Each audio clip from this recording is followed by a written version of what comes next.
Today we're going to talk about human trafficking. The objective is that students will identify the signs of possible human trafficking. Now for your warm-up, write down what you know about human trafficking. Go ahead and pause this video to do that, and then resume once you are finished.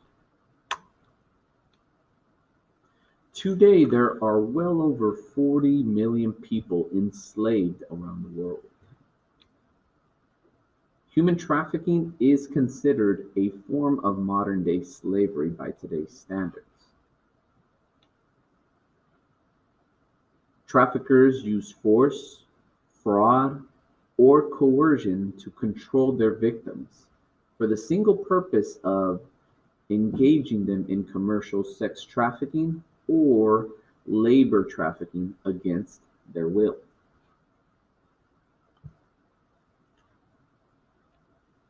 Now, the image that you see right here, as of 2016, basically gives you an outline of where people are being trafficked the most globally. The area that is trafficking the most people is actually in the Asian Pacific region, then followed by the Sub-Saharan Africa. As you can tell, the Middle East, Russia, and the Americas are are closely together in the 2 millions. And then in Europe, you have about 1,200,000 people who are being trafficked.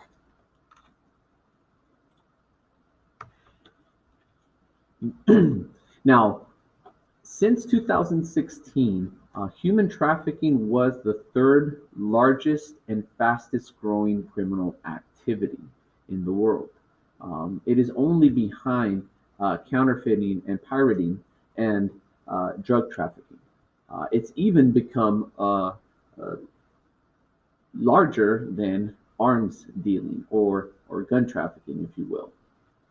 But to be honest, it could even be tied with drug trafficking in second place by now, okay? Because this is a statistic from 2016. Now, about 100,000 people are said to be forced into sexual exploitation or sexual trafficking in the United States. Okay, I want you to imagine that number. Okay, 100,000 people is pretty much enough to fill the San Francisco 49ers Santa Clara Stadium.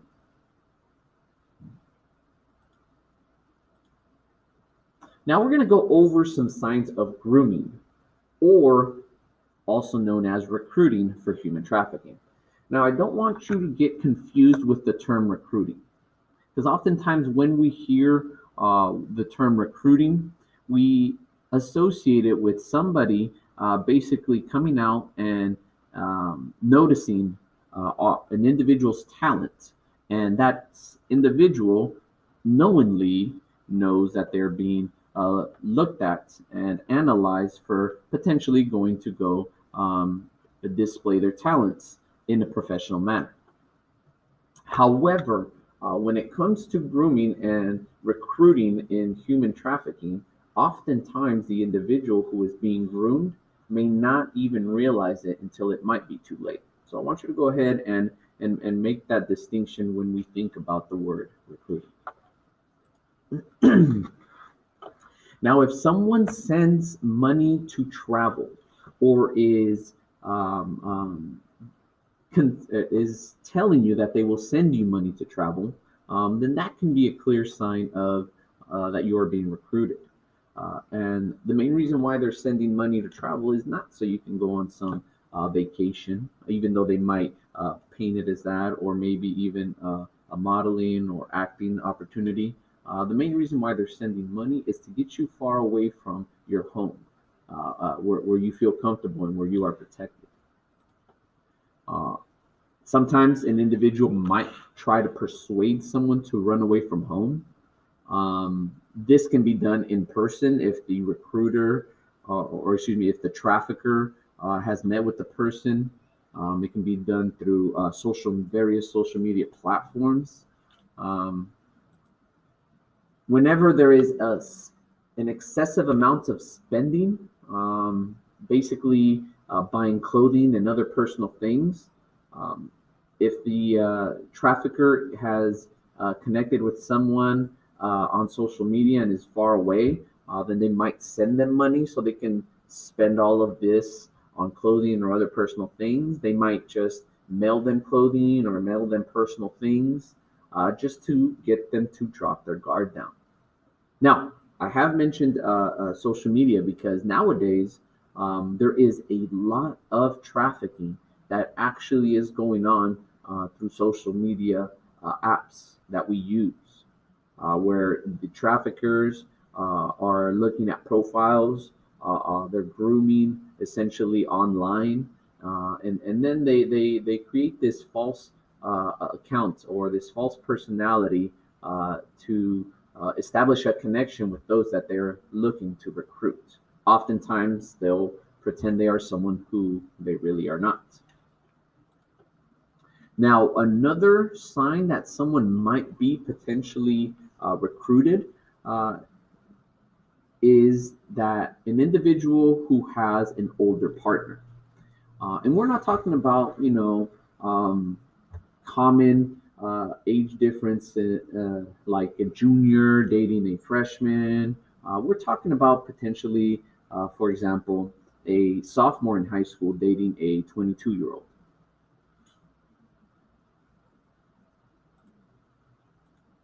Now, for your first quick write, what are the signs that someone is being groomed? Go ahead and pause this video to answer and then continue on. Now, sex trafficking. When individuals are being recruited, or you have sex traffickers that are looking out for potential victims. It's not always like it is in movies where the traffickers might go and kidnap someone off the street in a private home, or maybe they kidnap somebody in a dark, lonely alley. People are actually vulnerable in the most public places. Um, Traffickers will use a public place to learn and exploit a person's weakness. I'll give you an example. When we were going through the training, the officer who trained us from Sacramento mentioned a story where you had two young high school girls who were approached at the Sacramento water park, and were basically carrying on a conversation with two older gentlemen. And it seemed harmless at first until the older gentleman started to try to persuade the two young girls to leave the water park and to go with them to a party. Luckily, the girls were thrown off by their approach and told the security, and it was actually discovered that they were in fact going to kidnap them and basically drive them out of state. Now, apart from just being, vulnerable in public places, traffickers will not only use public places, but they'll also use digital public places, like I mentioned before, social media platforms. It's very easy to get to know somebody or learn things about someone through social media without ever having to see them. Now, there are four types of traffickers. You have the Romeo trafficker, you have family, guerrilla trafficker, and the CEO trafficker. Now, the family trafficker has, in a sense, it's always been a case where it might be a family member who is trafficking another family member. But most commonly, we tend to know more of the Romeo trafficker, guerrilla, and the CEO trafficker. So just to be clear, family traffickers do exist, although most of the time it is the other three. Now, a Romeo trafficker, they are the ones who are going to target and specifically go after those who are looking to find romance. Okay, they'll pretend to be someone who's interested in their victim, and who is attracted to them. They'll promise love to try to convince them into sex trafficking. There was another story that the officer had mentioned who was training us, where there was a young girl who was a senior who basically met this guy online, and they got to know each other pretty well. And then one day she ended up moving out, and they got an apartment together. And the way that the Romeo uh, trafficker lured her into sex trafficking was that at first they make it seem as if it would be only a one-time thing, where they say, "Hey, we're running out of money. We really need money. But if you have sex with this one person here, they'll pay us, and then we'll never have to do it again." But that's just the first step that these Romeo traffickers go through to try to fully recruit and indoctrinate the victim into sex trafficking. Now, as that story goes, the individual who was being sex trafficked truly believed her quote unquote boyfriend. And after the first experience, though, the boyfriend's attitude changed. He started to become more demanding, more violent.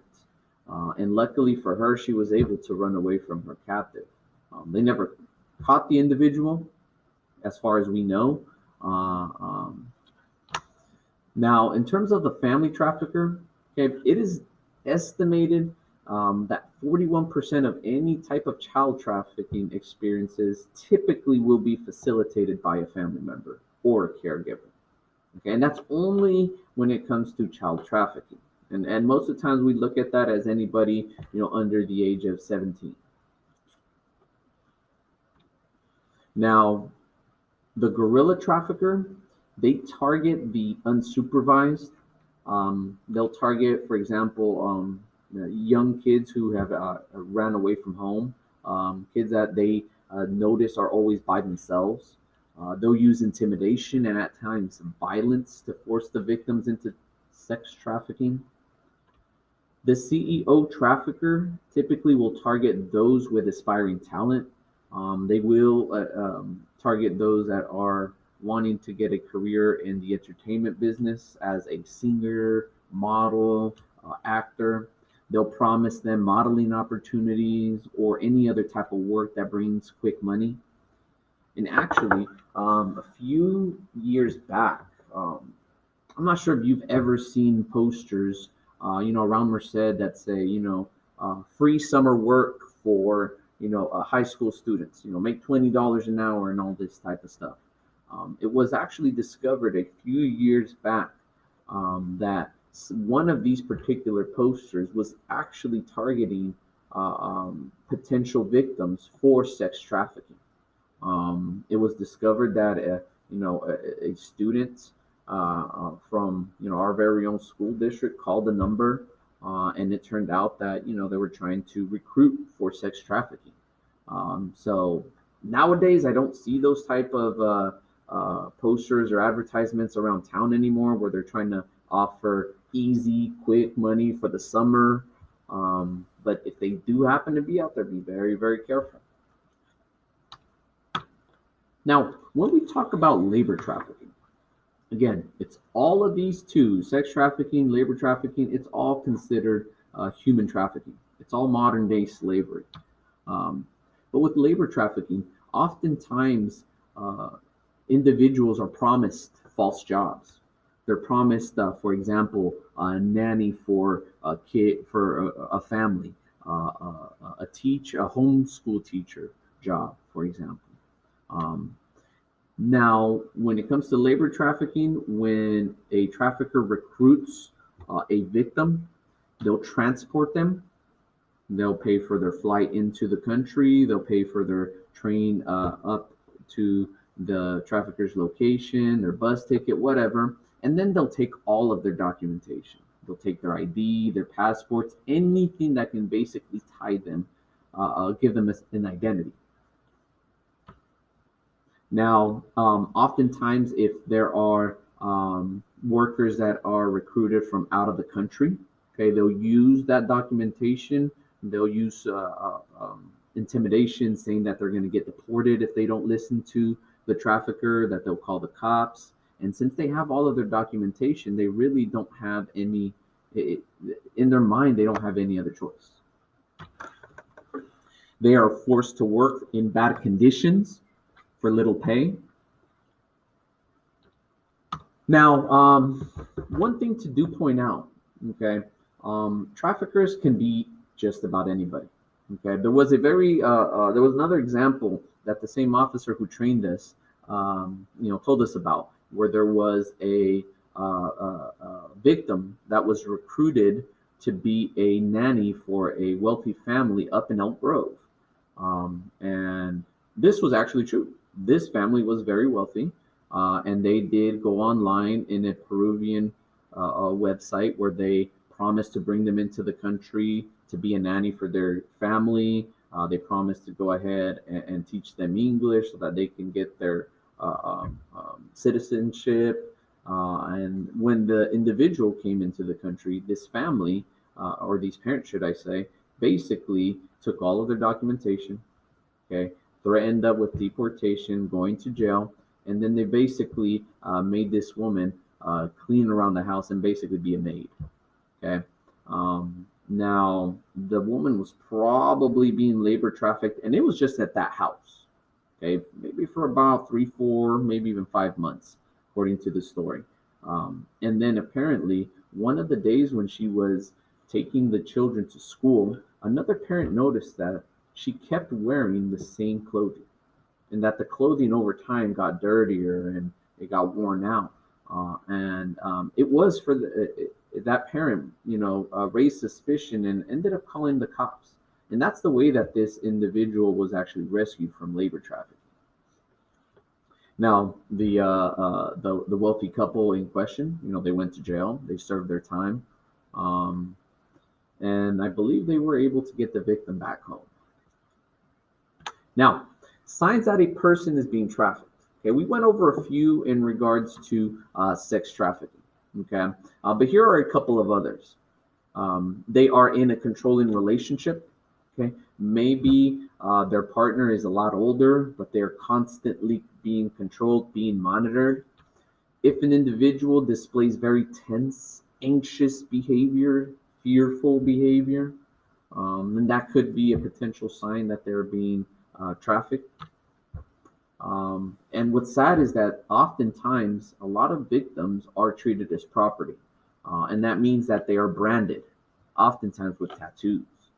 Um, that sometimes the tattoos can be concealed underneath their clothing, sometimes they're visible.